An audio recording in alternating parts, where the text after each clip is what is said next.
Pastikan prosesi pemilu serentak tahun 2024 berjalan lancar.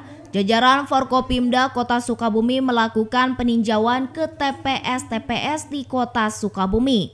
Dipimpin langsung oleh penjabat Wali Kota Sukabumi Kusmana Hartaji, unsur Forkopimda Kota Sukabumi melakukan peninjauan ke beberapa TPS. Berdasarkan hasil peninjauan yang dilakukan, penjabat Wali Kota Sukabumi mengatakan tidak ditemui adanya kendala yang terjadi dalam prosesi pemungutan suara yang berlangsung.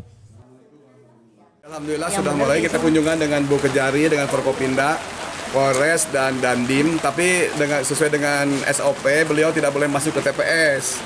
Ya, dia hanya memantau di ring 2 untuk menjaga keamanan, ketertiban, agar setiap pemilih, setiap warga negara punya hak untuk melaksanakan pilihannya sesuai dengan hati nurani. Jadi tidak ada tekanan, tidak ada apapun gitu ya.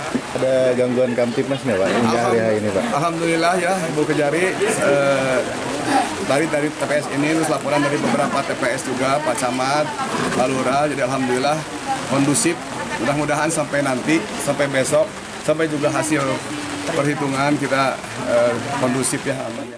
Selain melakukan pemantauan di beberapa TPS, unsur Forkopimda Kota Sukabumi juga melakukan pemantauan di TPS khusus Lapas Kelas 2B Sukabumi. Dari Kota Sukabumi, Sofwan Julfikar dan tim liputan MGS TV melaporkan.